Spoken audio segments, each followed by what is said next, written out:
Welcome, and welcome to another exciting episode of the HOGside. I am CJ the Hog, and this is my co-host DMV the Champ. Brian, what's up, man? What's up, bro? Ain't nothing, man. Ain't nothing, man. I'm cool, man. It's about that time. The holidays is right around the corner. Christmas is right around the corner. New Man, Year's is literally, coming, so literally around the corner. literally around the corner, man.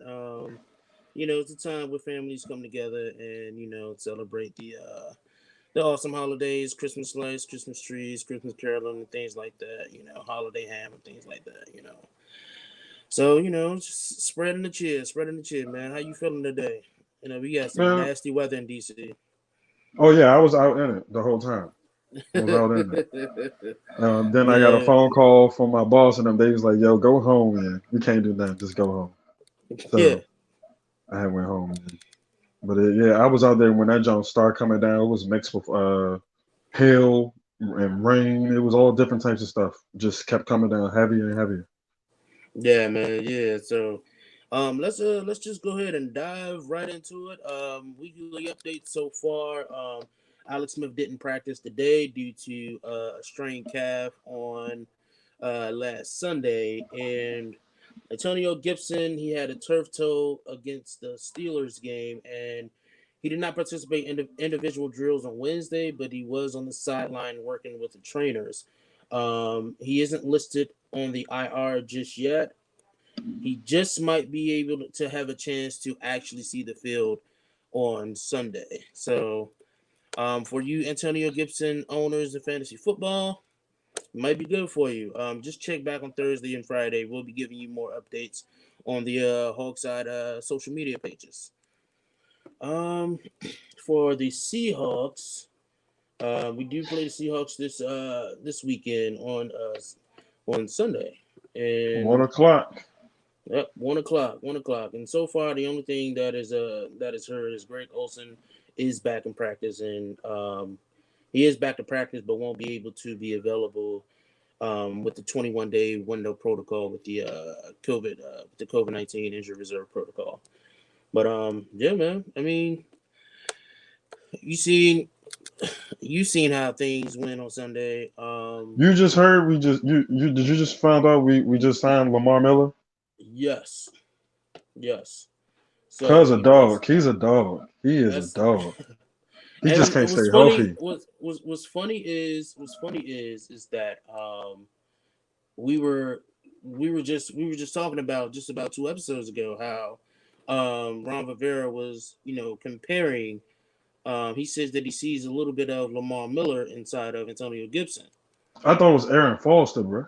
Yeah, Arian Foster. My bad. It was Yeah. Arian Foster. Yeah, and Arian Foster and Lamar Miller both played together as well.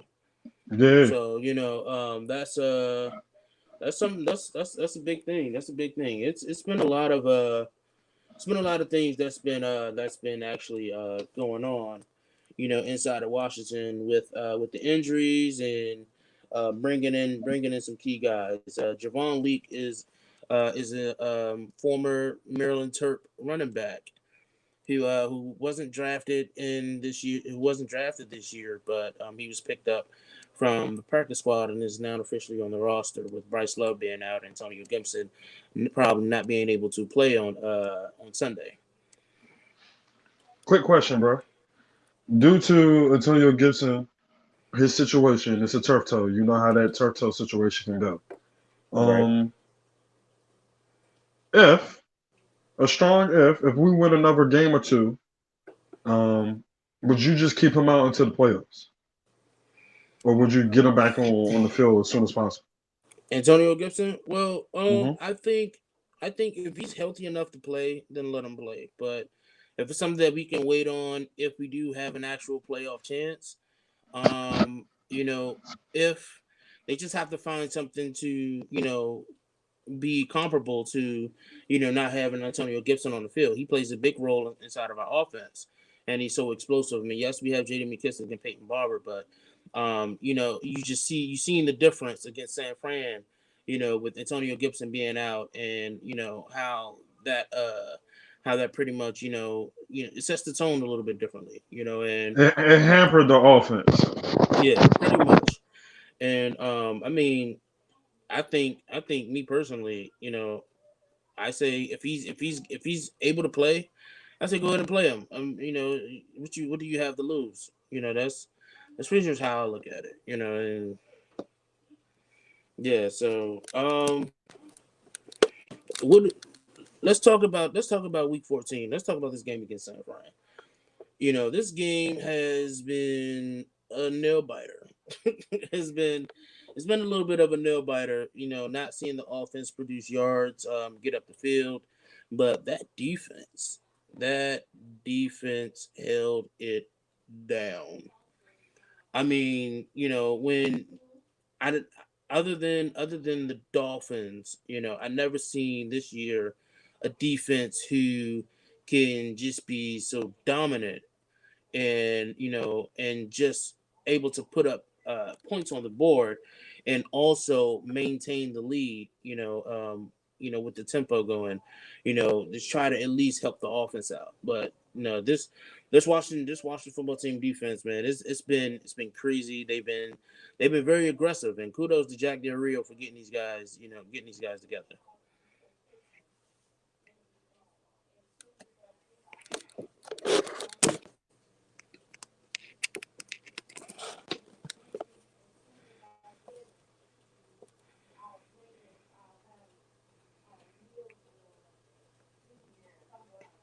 I can't hear you, buddy.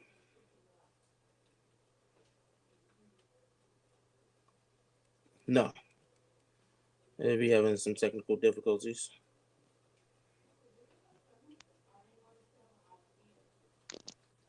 There you go. Oh, there, now you went back out. Sorry, guys, we having some technical difficulties right now.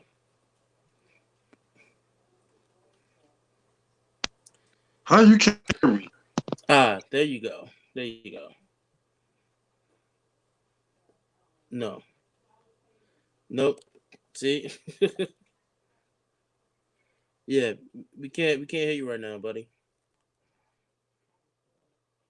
Yeah, sorry about that, guys. Just a little technical difficulties, but we're gonna keep on moving until we get him back. But we do have a special guest for you guys today. A good friend of mine's.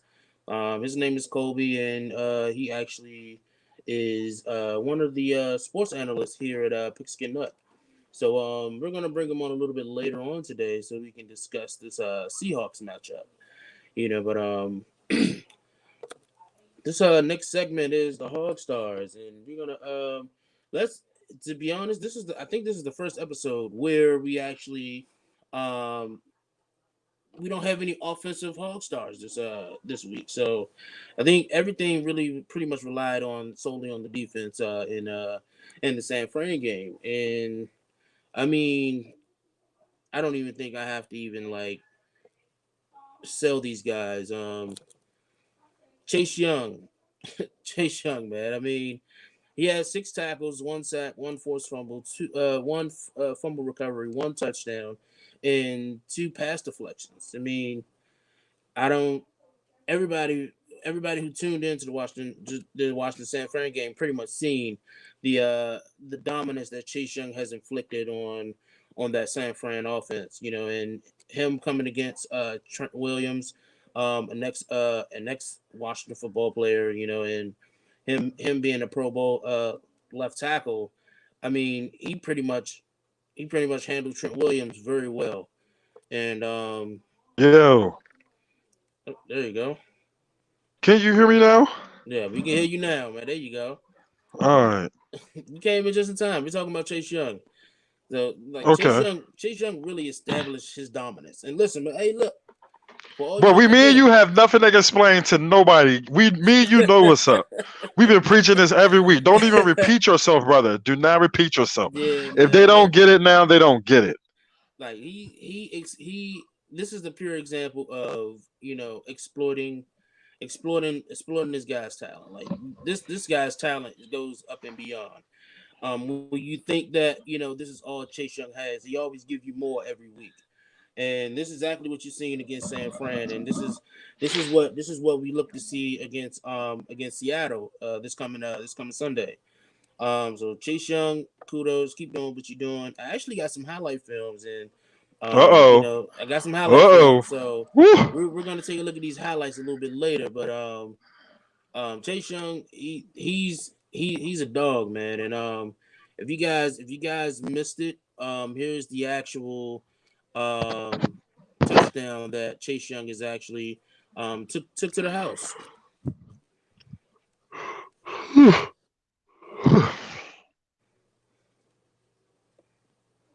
Why is there no sound? Yeah, I'm not sure why it's in no sound playing. I don't know, but as you guys can see, Oh well. he took it to the house, and I wish I was able to actually get the film, but this touchdown looked very similar to the the uh the Sean Taylor touchdown when they were playing against Dallas and Tony Romo fumbled the ball. Not Tony Romo. No, Tony Romo fumbled the ball and he took it back to the house. It looks very when you look at those videos side by side, you can see the the similarity in those two touchdowns. So that was really great to see how they put that side by side.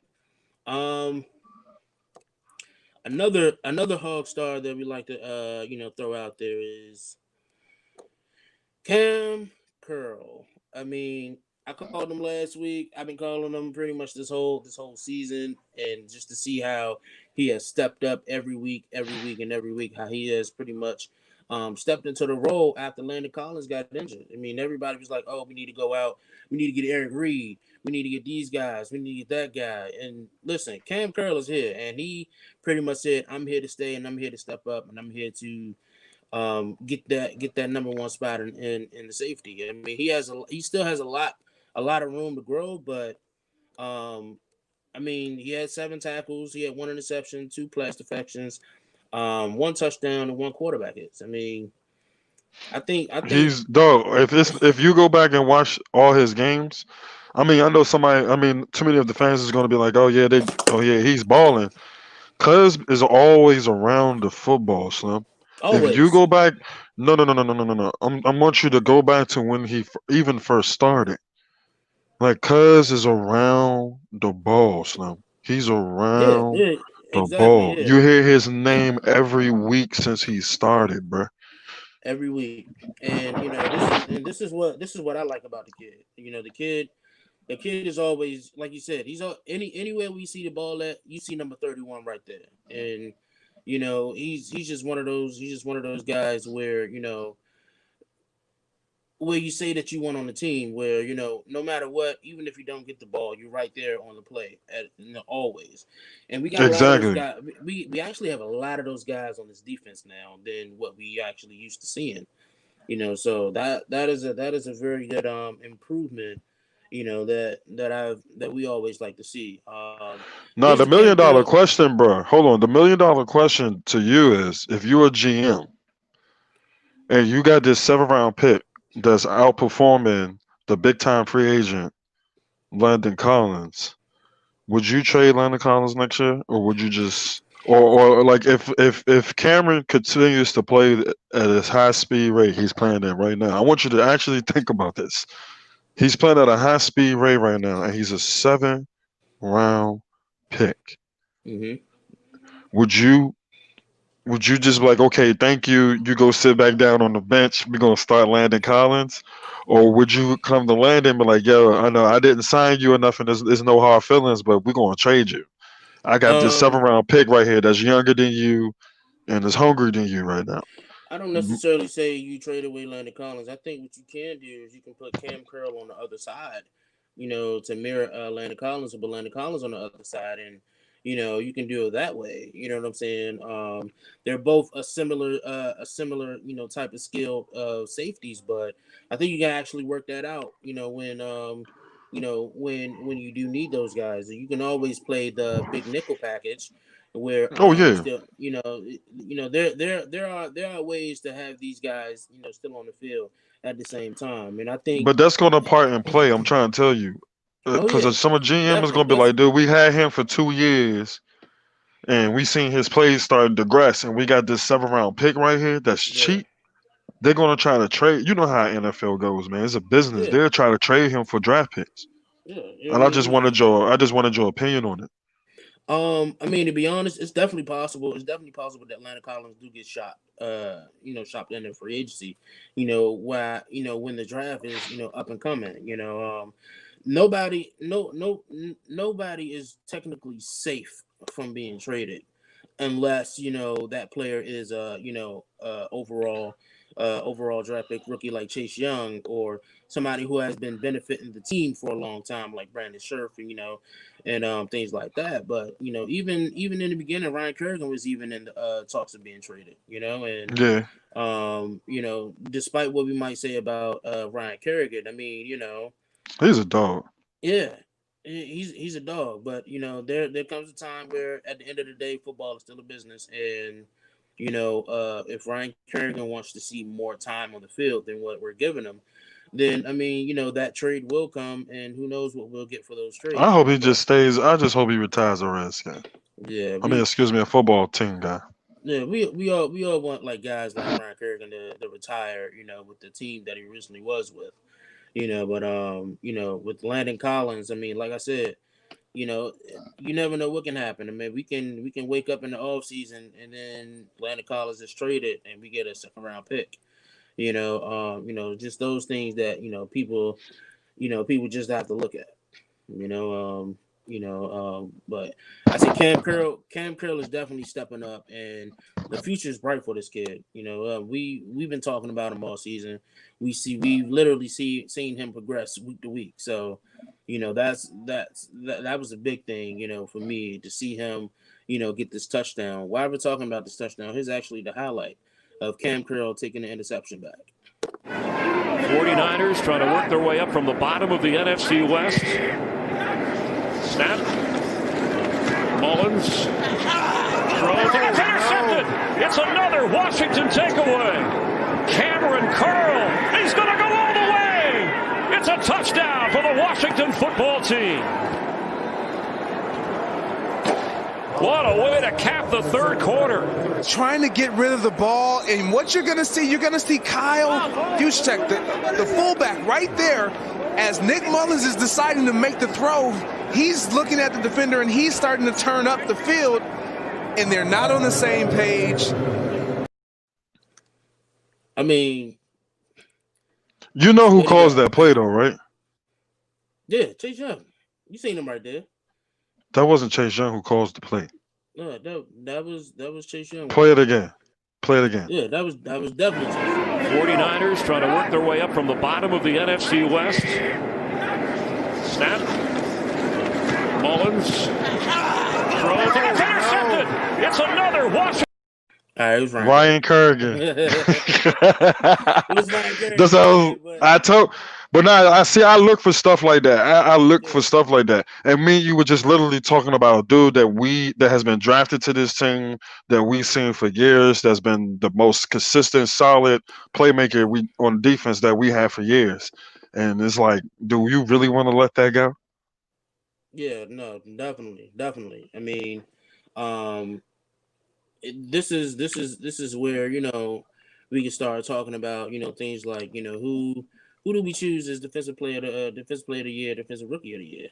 But before we do that, I want to give my last hog star out to this Washington defense, man. I mean, we highlighted Chase Young and Cam Curl, but this defense alone, they fly to the ball. Yeah, they just didn't let up at all. I mean, they had one interception, 11 pass deflections, 75 total tackles, 4 sacks, 7 tackles for loss, and 2 touchdowns. That is a pretty impressive game for a defense who's trying to establish their identity. And I think after that game, we've established that identity with our defense. There's still things to work on, but like I've been saying in the last 2 weeks, if anybody hasn't been seeing it, these linebackers has improved. They're stepping it up. Amazing. Yeah, you called it, bro. These linebackers have improved big time. I mean, they are just they're making tackles. They're not letting the ball, get to the receivers. They're not letting the tight end catch the ball. They're just being there. They're being aggressive. every time. And this is what I've been saying all season. The linebackers just have to get better. They have, they have to get better. And as you've been seeing things, come together. I mean, despite yes, they've been against teams like Dallas and the Bengals and things like that. But as far as the improvement side of seeing it, where we knocked off an undefeated team, and then we came around and we were able to beat San Fran, despite again, them being depleted with injuries and the COVID protocol and things like that. But these linebackers stepped up. They didn't let up. They haven't been letting up for the last few weeks, and you can see it on the field now that everything is starting to come together with this defense. We just got to get this offense going in some type of shape or form. You know what I'm saying? And I think That's that what's will ticking me occur. off. Oh Yeah, man, that's no, ticking me off. and honestly, I think that this season was about molding this defense finally, and now you're starting to see that.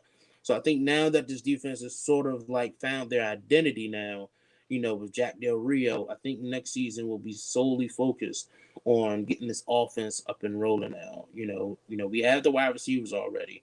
The you I've been seeing it, you've been seeing it. The offensive line has stepped up majorly, and we can use a few plugs in there with the offensive line, but not too heavy. Seeing as how these guys have stepped up and is able to get some protection a little bit.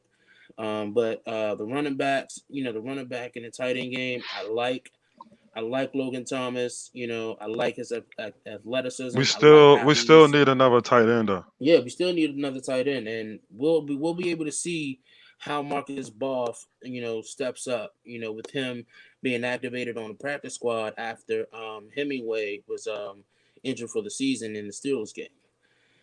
So I mean, the one thing that I do admire about the front office and Ron Rivera is that they're not automatically going out and just looking for guys. They're looking. They're No, they looking at. bringing him right off the Yeah, squad. exactly. They're bringing these guys in from the practice squad who honestly just been showing Ron Rivera that they deserve a chance to show him that they can play on the field, in the same time as these other starters and these other veterans. And honestly, those the type of guys that you want. You don't want to keep having to bring a guy in from free agency that pretty much doesn't know the team, has needs time to get involved with the playbook and things like that. But um, one one thing that I love the most is seeing these young guys on the practice squad just step up out of nowhere.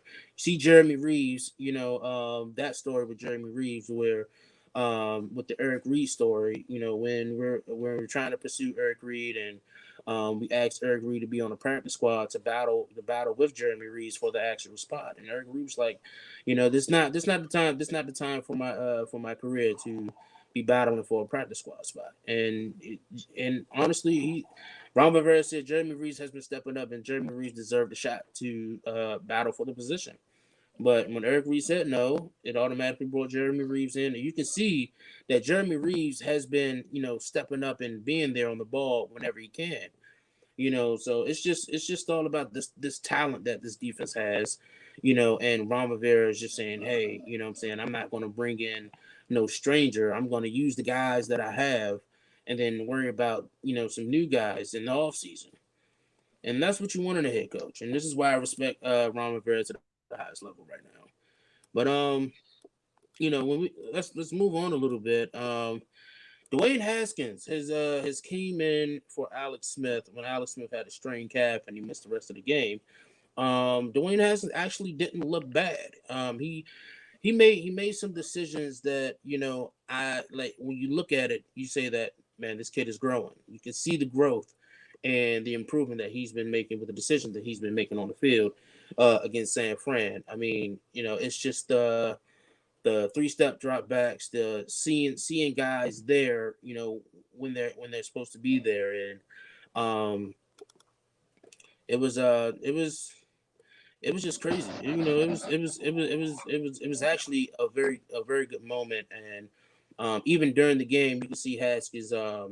He was kneeling down on the sideline, and he was just taking it all in because this Haskins story has been has been has been crazy this season. I mean, he came in, he played 4 games, played 4 weeks, and then was benched. Was benched with the rumors and talks about his work ethic and things like that behind the scenes on off the field.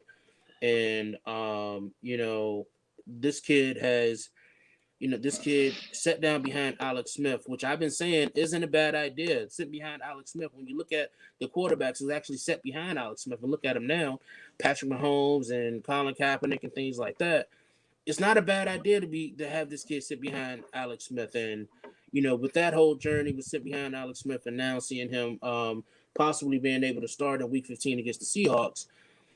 I mean, you know, everything just hit him all at once, and he got emotional in the press conference, in the post game conference, and it was just great to see how this guy has matured a lot and grown as the season went on. I mean, how do you how did you feel when you seen Haskins put on that helmet and come out on the field? One, I wasn't expecting. You know me. I wasn't. I was just like, yeah, they done carry my man, and you know how I feel. I just feel like, okay, he's in. I had to argue with a couple friends all week on Facebook. Like I had Mm-hmm. to argue with them because people were just like, oh man, if Alex goes down, our season is over. Woo woo woo, and I'm just like, what has you know how I feel about Alex? I'm just like, what has Alex done? And they was just like, well, Alex sustained drives and we're moving the ball on offense. And I'm like, dude, this dude didn't do a damn thing against San Fran. This dude barely did a thing against the Steelers. Like he threw that one lucky touchdown to what you would call. I'm like, that's it. Alex has 4 touchdowns and 6 picks in about 4 or 5 games. And the crazy part, the games he looked really good in is because we was getting blown out. He had to throw for 300 some yards. He looked good in those games. Sadly to say, but I had to sit there and argue with these dudes, and they're just like, well, Dwayne sucks. He's still throwing interceptions. I was like, dude, the dude was playing fine until he made that one error throw across the middle to Terry McLaurin. I don't watch that. I don't watch the they're going previews. I don't watch the Baldy breakdown. Like I've been sitting here watching and checking this stuff out. The thing I can say that Dwayne improved on was his dang on accuracy.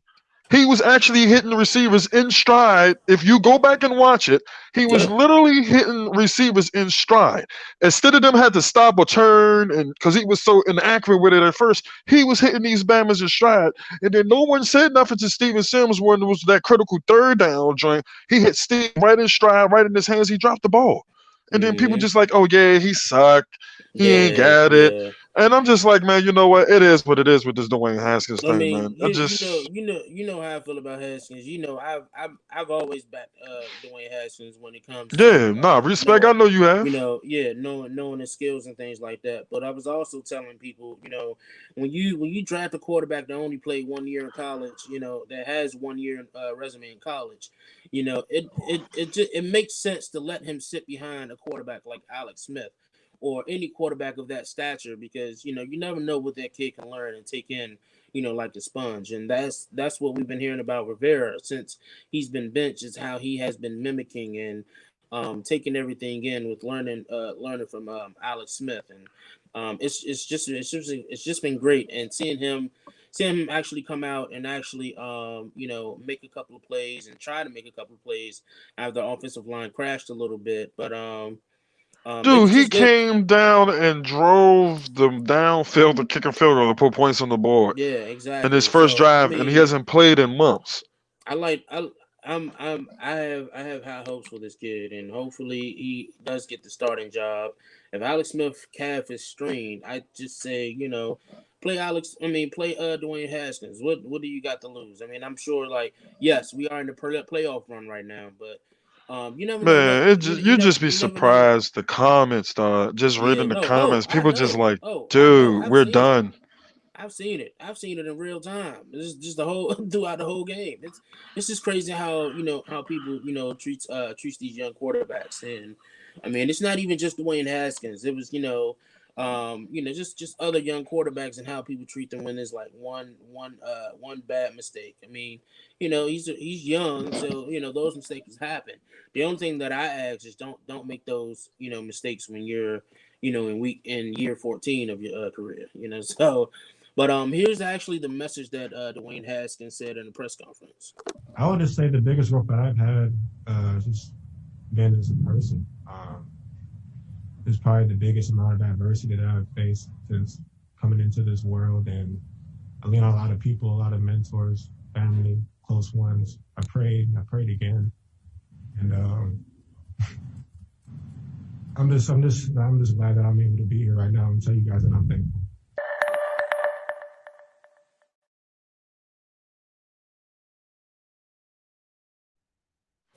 So Once again, listen. man, Ron broke that boy down, man. His Said what? confidence. Listen, he broke. That was my first time watching that interview. That was my Yeah, first time saying that. You can tell in his voice he's so humble. Like Ron broke him, yeah, and yeah. he He's did something. happy. Once again, we and Like you don't know. He did something to listen. piss Ron off. He did something to piss Yeah, Ron and off, make bro. make no mistake. Make no mistake. Like this kid, he actually wants to be here. He don't want to be traded. He don't want to be traded. He wants to be here. He wants to learn, and you can tell so much growth. That this kid has gotten throughout the season, and you can tell now. He had that sense of humility, and you can see it as he broke down during the press conference, and Yeah, he's because like, you gotta "Listen, think about it. It's more to it than just football. He never thought. Though, think about it. He got benched from being a starter, the face of the franchise, a C on his jersey, to being riding the bench, bruh. So he ain't having it in the rest of his mind like, dog, I'm not even about to play no time soon. They gonna ship me right, off and everything. So when his time came up, he was just like, yeah, it was just an emotional thing, the hard work and everything. And then you listen to JP Finley and all these guys like, well, he has changed and he's coming in super early. He's coming in the same time Alex is coming in and everything. But then they going on him and they were just like, well, that's what he was supposed to do. You're the quarterback. You're supposed to be the first one here, the last one here. Dude, no the hell you don't. Like, see, this is what people need to understand. These dudes got lives and got everything that's going on outside of football, bro. And it's like to hear guys like JP Finley. Sometimes I like him, but he just rubs me the certain way when he talks about Dwayne Haskins. It's like it's always something negative, bro. It's like right." there's no appraisal about it. But let it be Alex Smith. Yeah, Alex Smith, he just played awesome today. I mean, he did throw a couple interceptions, but he was just so awesome. And he was just moving the ball. I'm like, dude, No, if he Dwayne wasn't. would have did the No, he same, wasn't. I'm like, dude, Dwayne did the same Yeah, thing, you would tear him apart. And it's just yeah, like, and dog, I'm it's not just trying to make it about the race car, but I'm just like, dog, I don't know, man. It's iffy. I want the best for the young man. yeah, and I do too. And like you said, I mean, this kid had to be benched. In week 4, he had to get benched. He was benched, and then having to hear how the fans had just completely gave up on you. It's a lot. It's a lot to take in for a young quarterback. And It's a any and lot to play quarterback for this team, period. Soon as you yeah, put on this jersey, you got pressure on you. Because the fans and exactly. everybody want you to produce immediately. There's no Yeah. patience. And that's the reason why we keep switching quarterbacks. And to be honest with you, man, like I actually felt bad for the kid. You know what I'm saying? And seeing I that feel press bad conference, for him.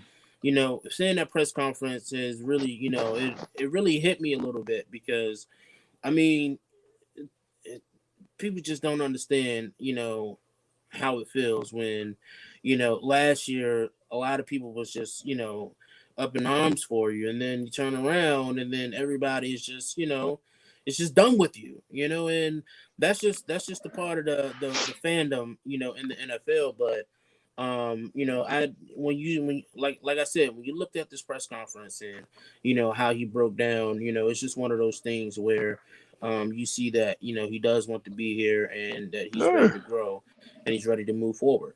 So I mean, that was a big thing. When we let's move on a little bit. We were talking about Chase Young. Chase Young dominates. I think it's fair to say right now we can start considering him for Defensive Rookie of the Year.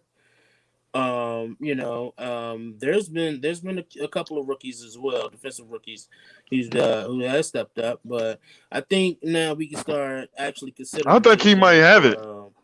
I think he might have it too. Who else Defensive is a rookie of the year. defensive? Who was over? Who else was this year? Uh, was it Okuda? Yeah, but Or was he, did Jeff? yeah, no, Did no, Jeff that's get definitely drafted Okuda. last year or this year? Last year. I don't know what other big time defensive player. I know a lot of offensive players that got drafted, but the defensive Yeah, players outside of Chase, I don't. yeah, So I think yeah, So when people say it was a lot of Chase Young haters and things like that, but what I can say is that Chase Young doesn't care about any of that. There's only one person that he really really cares about No, disappointing. it's two. Well, one of It's the two. main ones. One of the It's main his ones mama. His is his mama. mama. His mama. His mama is his biggest critic. You know what I'm saying? So, his mama won't hold back and tell him, "Oh, you're supposed to do this. This is what you're supposed to do. You're letting these guys bully you." And you seen that after week 4. He got real fed up with how things were going, and he just put that on the field rather than putting it in social media. But his mom, man, I mean, his mom is the typical football mom in the DMV. You know what I'm saying? If anybody knows how Well, how moms are when it comes to their football players from Pee Wee until high school until college and now into the NFL, these NFL moms is, you know, they're is they are what motivates these young players, nowadays, yeah, because you even gotta think even about it. A lot of the moms put mostly all the investment time in them. exactly. When you see guys like Richard Sherman and Donovan McNabb, even then, their mama was there, you know what I'm saying? Holding their hand every step of the way, making sure that they don't get off track. You know what I'm saying? And so, seeing Chase Young mom in the post game conference, it was good because his mom, like I said, is his biggest motivation. His biggest source of motivation, and he doesn't want to disappoint her, and so that touchdown that he scored, his mom was just jumping for joy, and they asked her Oh, he kept exactly. that game ball and gave it to her. Oh yeah, definitely, and so here's what Chase had to say. Well, his mom had to say. They said, what did you think of the touchdown tonight? Oh my gosh, I'm just so worn out. It was just outstanding. I couldn't even believe it. I was in shock. And I said he knows how to pick that ball up and not fall on it. And he got it and kept trucking. Yeah. Yeah. All right.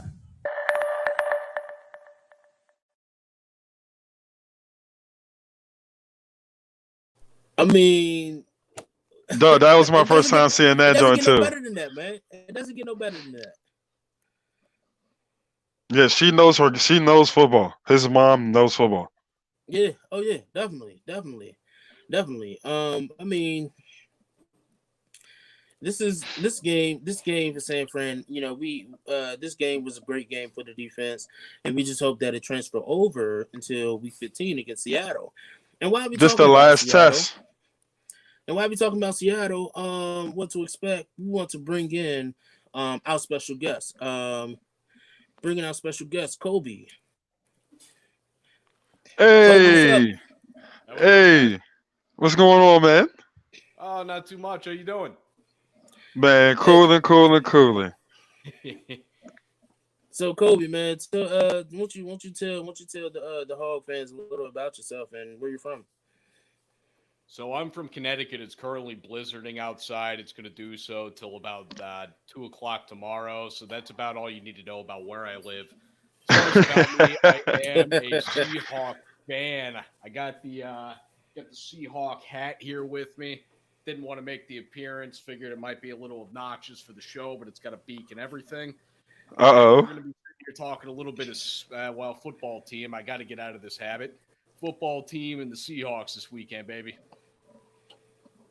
Wow, man, that's crazy. That's crazy because we met a little while back ago, with Pigskin Nut and us with the sports journalism and things like that. And We've talked a little bit about the Washington football team and the Seahawks and how things been going, but as a Seahawks fan, how do you feel so far about how the season has sort of changed a little bit for over there in Seattle?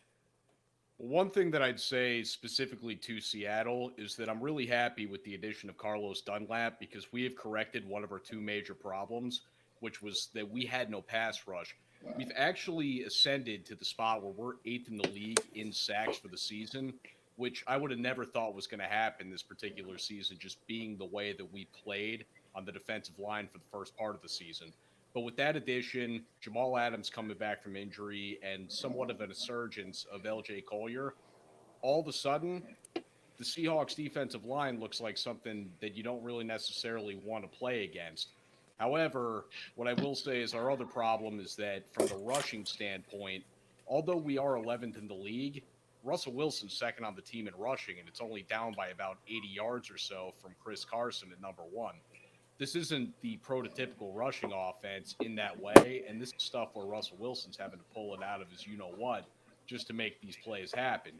So that's not really a sustainable way to go, and I wrote an article a couple months back about letting Russ cook and how I think it was going to be detrimental to the team, and I still stand by that, and I think you're starting to see it play out as now Russell Wilson's just getting trapped in the backfield because there's no defense that's keying off on a running back. Right. So, I mean, we're gonna say what to expect for this game, but what do you expect? How this game to turn out for you? What is the keys for this game for Seattle to come out with the win? Well, Seattle did the thing where they got their token win last week by beating a team by double digits because they don't typically like to do that. So I see this being a close game. I'm probably taking Washington on the spread, regardless of what that spread is, because they're probably going to make it like I haven't even looked at it yet, but it's probably double digits, and I'm not touching Seattle on that one. But the big keys to the game is one of the things that I see is that Washington is fourth in the league on passing defensive yards against, where Seattle's been seventh. So you see a little bit of a clash of strength against strength. And I'm interested to see how Washington does with that, considering that Seattle's offensive line has been a little bit depleted as well, has just fallen off. They went from average to right back below average, and I see Washington getting in there a lot and causing the same problems we've been having unless we establish a run game. So, in all seriousness, I feel worse about this game than I did going into the Giants game, realizing that the two teams are on similar playing fields. But I think Washington's the better of the two teams between them and the Giants. And I'm not really excited about this particular game as a Seahawk fan. Yeah. Let me say this. Dude, you should have nothing. I mean, nothing to worry about as long as Mr. Wilson's in that background, and you and I both know it. Let's just keep it a stat. That is the best damn quarterback in the league. Outside of my man A-Rod 12, Russell Wilson is a bad man, bro. And then y'all just got Carlos Hyde and Carson back, bro. So y'all run game is gonna be back. My only concern about it is the physicality of the game. Now that's what I'm expecting. Whoever is more physical, because like you said, I'm listening to you and I'm agreeing with you because I like Russell Wilson. That's a dog. Um, the thing is going to come to once again is the same thing that's been going on for the past couple of weeks with these real good teams. Is not turning the ball over and causing turnovers. Plain and simple. If it's going to, because their team can get sacks and our team can get sacks, it's going to be between Alex and then the play callers of who's going to manipulate and run this game the smoothest way. And this is going to probably be a level low scoring game, 17-20 or something like that, 14-17. It's going to be another ugly game. It's going to be. Yeah, I got dibs on the under already. So this is the question that I have for you, because honestly, the keys of the game for Washington right now is just like you said, don't turn the ball over, don't make crazy mistakes. Haskins just might be starting this game, so Haskins just have to play smart football. Play at your pace. Don't look at the scoreboard. Just play as if the score is 0-0. That's what he should do right now. Is just focus on just putting your offense in a better situation. One of the best things getting Terry McLaurin involved and Cam Sims Yeah. involved as well. You got to get them two guys involved. With this will be a great game. Quentin Dunbar is an ex Washington player, so that'll be a nice clash there. To see how Terry McLaurin and Quentin Dunbar goes against each other. So I'm all for it. I don't think One matchup. Terry and Quentin is gonna go against each other, bro. I think or Cam It's gonna Sims for be that Shaq matter. Griffin, bro. Whoever it is, You know who I'm about to say because Dunbar hasn't. Dunbar. Let me ask you a question. Dunbar just got back not too long ago, right? Yeah, Oh, he it wasn't long ago. Yeah, because he was hurt, bro. He started the season off real good, but he got hurt. Mm-hmm. So one of the matchups I am actually looking forward to seeing is either Kendall Fuller or Ronald Darby against DK Metcalf. And listen, DK Metcalf is an animal. He's an animal. Oh, y'all gonna stop disrespecting my man Lockett like he ain't on the other side, been cooking for years, man. What's wrong with y'all? Y'all disrespectful, man. I mean, but I look, still make no stand by mistake, this man. fact. Lockett's the number one guy there. When Russ sees Lockett is the man, bro, hands down. I mean, sure, but you've seen. It's just DK is the new toy. I get it. I'm just saying, yeah. You've seen with DK Metcalf. I think now you can call him the new Megatron. I don't. I mean, he's just a dog, man. I don't know about that yet. Don't get me too excited.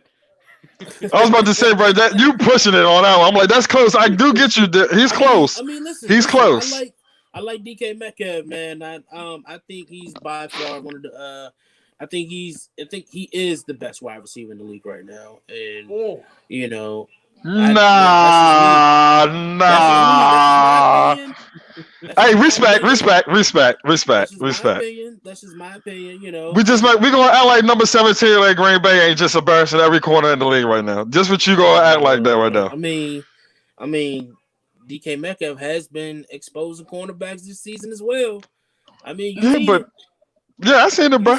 But that's a tough call to say he's literally the best receiver in the league. I don't think so. Yeah, I mean that's true. He's up there though. It's like I said, it's arguable. He has DeAndre Hopkins up there with baby beater Tariq Hill.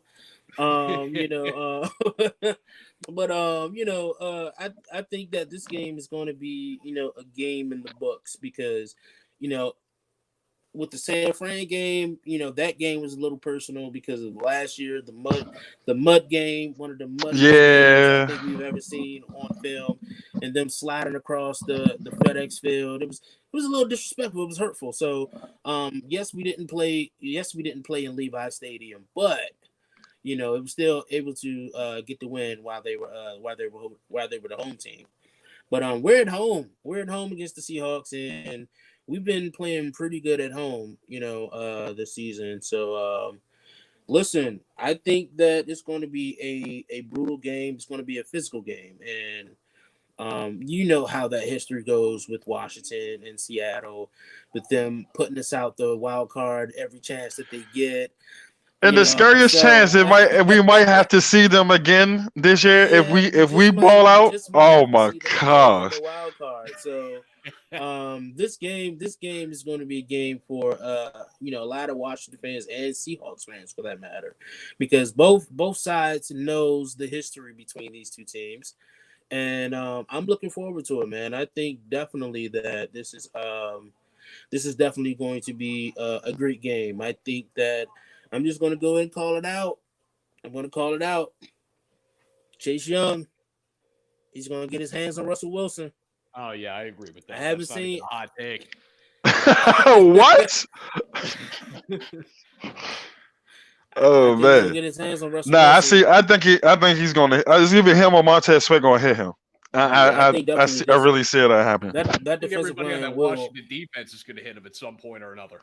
Yeah, but he's also going to scramble for like 60 to 70 yards on us a couple times. He's going to get tired and get hit. With both things here. I think here's my bold prediction. I think DK Metcalf is going to get shut down. I think if DK gets shut down, that means Lockett went off.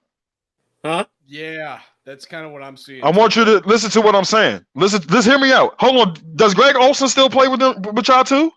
Yeah, he's been hurt though. Oh, that's Bama scares me. If he was playing, I'm like, dog, that's who's gonna go off. But if we stop DK Metcalf, that means Lockett went off, bro. Yeah. Well, not necessarily. I think Fuller can handle that guy. I think Man, I'm putting Fuller on DK Metcalf and Darby on Lockett. I'm not putting Darby on Lockett. I mean, on what's it called? I can't. Heck no. Honestly, I can't really trust Darby with Lockett. Here's why: we've seen the speed tactic with Amari Cooper versus Darby, and Amari Cooper just have that speed burst where he can get away from a guy like Ronald Darby, But honestly, I think it's going to be more defensive game than offensive. Both teams have struggled offensively rather than defensively. So They got a quarterback, bro. I'm sorry, they got a quarterback. I mean, you've seen how things been. I mean, Kobe hasn't seen it how things have been offensively for Seattle, except for the last week. Struggle all in all, just as far as what it's going to be against the best teams in the league. But we are still moving the ball regardless of who we're playing. I'm not worried about the fact that we're going to be able to move the ball. I'm more so worried about the scoring offense of it. And this game really does come into play there because I think Washington does have a good defense as far as that's concerned. They cause a lot of problems that are specific to what we struggle with on offense. Definitely, man. No, definitely. Look, I'm all here for it. We're going to be looking forward to this game. This game is at 1:00. 1:00 Eastern. I believe it'll be 1:00 Eastern, about 11, 12 o'clock Central. So definitely, if you guys are tuning in, definitely tune in. We'll be giving updates on this game. And another reason why this game is important to both teams. One, we need this win because this is the last test of the hard schedule. Because the other two teams we got is just Philly and Carolina. I honestly don't see us losing to Carolina. This is the last test to see if we, for real team, we can hang with the big dogs. That's one. And on the other end, for the Seahawks, they gotta win because of the Rams will just keep going and going. So you know what I'm talking about, sir. To both of those points as well, this is the end of the Seahawks' easy part of the schedule where we had Philly, the Giants, the Jets, and then Washington. And then we go back and we have to play, I believe, it's the Rams and San Francisco. Granted, San Francisco doesn't look like what they did going into the season, but those are not two easy games. The division games, no, they ain't easy. Yeah, exactly. So that's what we end the season with. So if we don't get this one, we don't get any gimmies from here on out. Yeah, definitely. And like I said, I've said that this is going to be a brutal game, and you've seen it like this whole season. For some reason, we always have at least one or two guys injured on the other side of the field.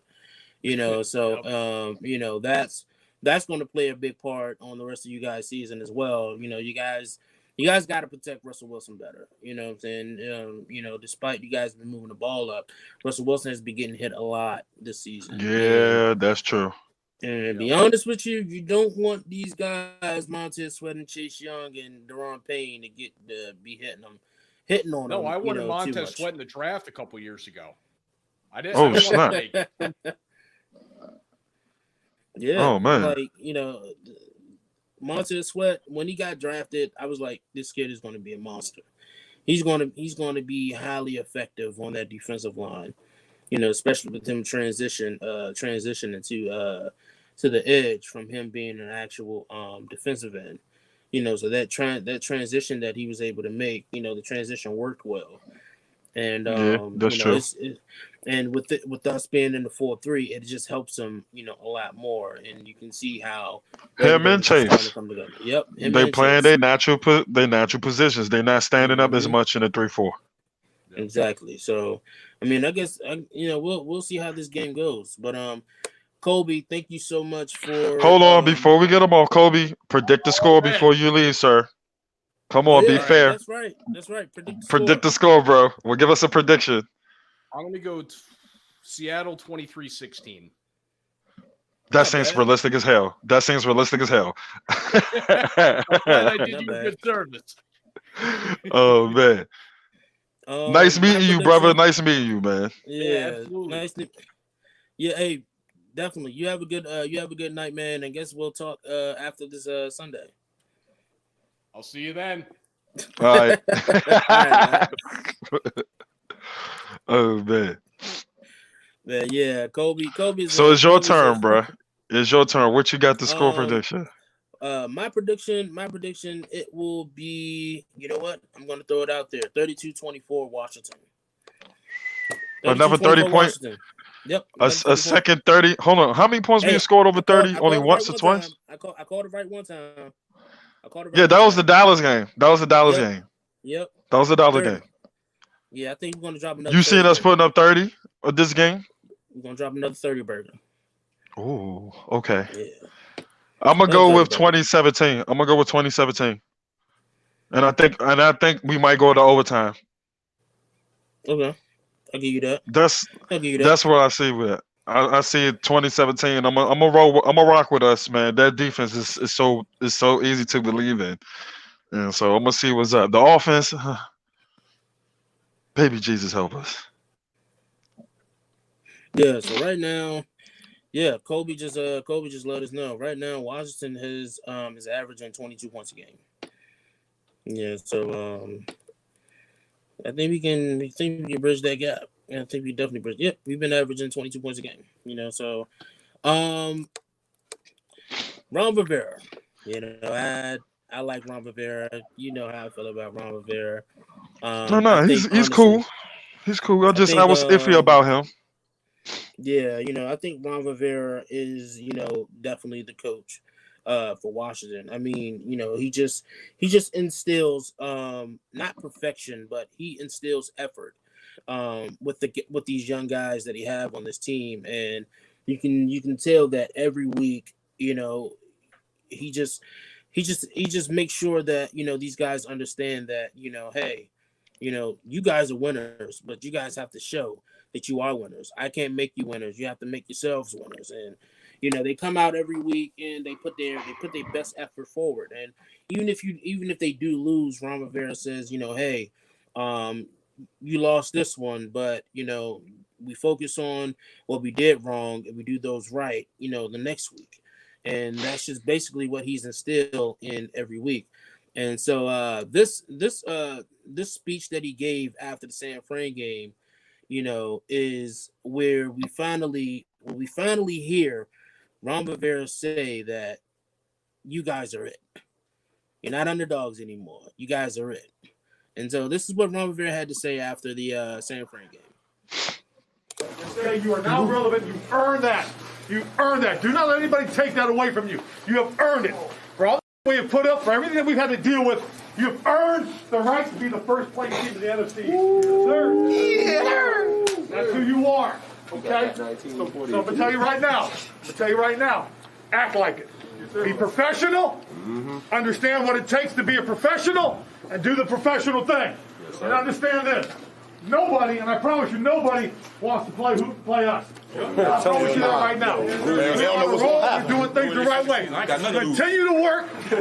Continue to work and do the things you need to do, guys. And you give yourselves an opportunity to be very, very special, okay?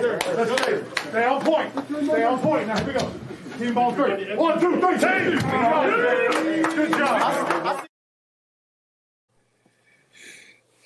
I mean, it's like after every game, he just gives that speech, and you see them.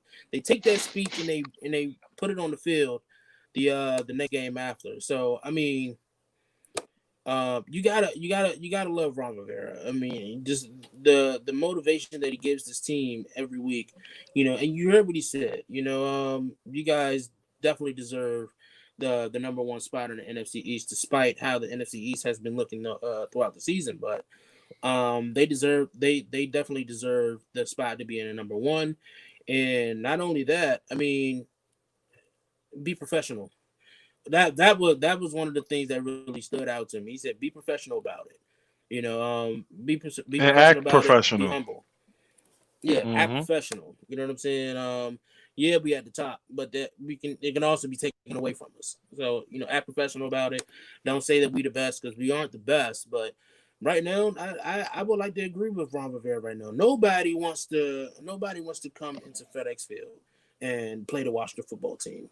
When any team comes in the FedEx Field They're and gonna play the feel it. Washington football team, just know that it's going to be a bloodbath. Just know that it's not going to be an easy win. You're not going to stump. You're not going to stump our heads in or anything like that. You're going to have to play for this win. That's how it's supposed to be. That's how it's supposed to be, bro. that speech right there, his speeches every week just gets me fired up. And every week I always, every week after a game, I always make sure that I find, the post game speech that he gives because it'd be so motivational. It'd be so Yeah, motivational. no, that's facts. Cause he be talking to him like that's his sons. He letting y'all Right. know, like, I'm proud of y'all. I'm watching y'all grow. But Exactly. everything else is on you. Y'all got to show up and show out. Cause right now the spotlight is starting to be on this team. That's what he's telling them. And then you can Exactly. hear you can hear the guys in the background talking about, yeah, I'm tired of losing. So I'm And like, all right, then ball out. yeah, and it's not like the ordinary locker room recap that the coaches give you that you hear on a daily basis. You know what I'm saying? Where it's like good game, guys. You know what I'm saying? You guys did a very good job. Let's go back in next week and let's do it. Let's do the same thing. No, it's never that with Ron Rivera. Ron Rivera let you know like, hey, this is who you guys are. You guys establishing yourselves. You guys establish your identity. Keep working, but make no mistake, don't let this go to your head. Let's come back Nope. next week. Let's come back next week. Let's win even better. And that's what you want in a head coach. And this is why I've been trying to let a lot of these Washington fans know that this is this is the coach for us. Everybody who had doubts earlier, I hope that Ron Rivera has showed you guys that he's the coach here. He's the coach for us and he's going to continue to be the coach for us, along with Jack Del Rio. Oh no, I ain't got no problem with Jack. I just had a problem with Ron at the beginning. And like I said, I still want to see more out of him Of and when course. his direction, his plan is. So right now, I'm on. Okay, you showing me, I'm gonna shut the hell up. Right. That's pretty much it. And right now, I'm And just yeah, let's see no, what definitely. happens. Yeah, we definitely will see what happens. And while we're coming to the end, you know what time it is. It's time with words Words from the from the fans. fans. So let's just see what you guys had to send to us this tonight.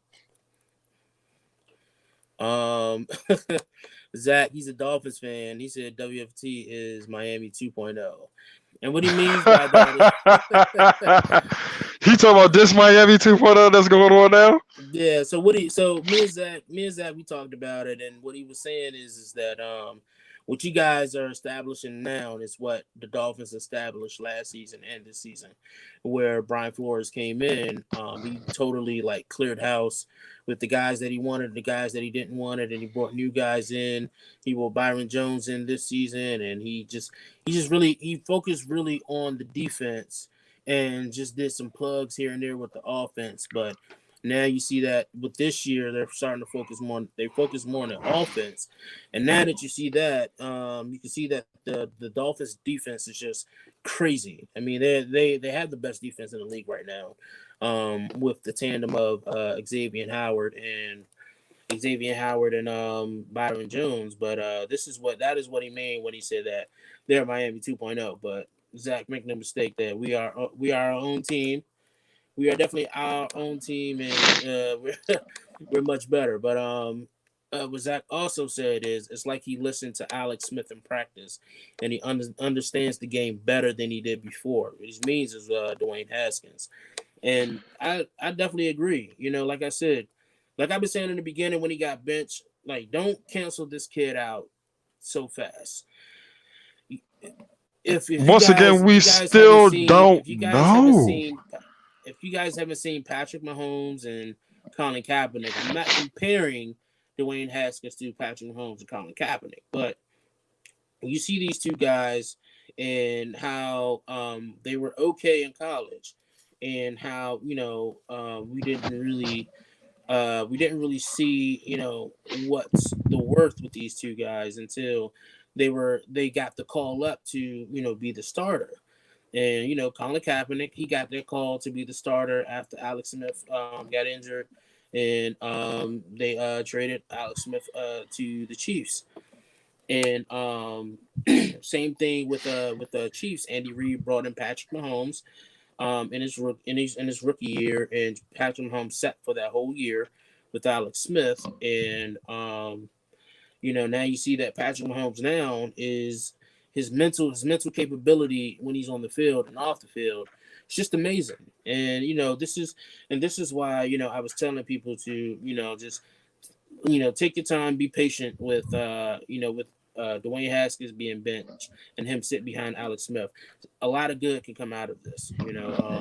I'm not saying that it's guaranteed, but from what history says, with Alex Smith and the quarterbacks he was able to groom and give the torch to. I mean, just be patient. You never know what this kid can bring to the table in the next season. And I really think that Dwayne Haskins is really being groomed for the next season for him to blossom. That's just my take on it. All right. And we got T Randolph that says hashtag HTTR. Team Money. But that's all that we have. We didn't really have any comments today, but again, if you guys want to talk to us, you guys can definitely talk to us on the HOGside and on Twitter at the HOGside for more daily updates and any requests that you guys would like to make for us. You can see it down there at the bottom. You can catch our show on Facebook and YouTube at 7 p.m. Eastern. One of the biggest news is that in exactly 45 minutes, I've been given the liberty and the opportunity to have an exclusive interview with NFL draft prospect. He is an offensive lineman from University of Wisconsin Whitewater. His name is let me remove this for you guys. His name is Quinn Mainers. He is a offensive guard. I was just about to say, I'm like, cuz look like a guard, man, or a center. and I've been talking to Quentin for about the last before the season even started, and he's a good kid and he's a dog. So if you guys haven't heard about Quinn Mead, he's from a small school, but he's one of the top small school prospects that has declared for the NFL draft, and he's a monster.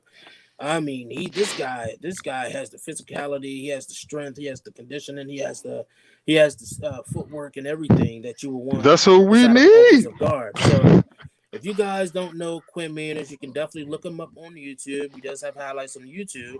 You can definitely look up Quinn Manners, or you guys can stay tuned. It will be available on the HOGside page on Twitter and on the Pigskin Nut. On the Pigskin Nut page on Facebook. All right, so definitely tune in for that interview, and I guess I'll see you guys in about the next 45 minutes. Again, I'm your host CJ the Hog. This is DMV champ Brian, and you guys have a great night. Thank you for tuning in. Peace.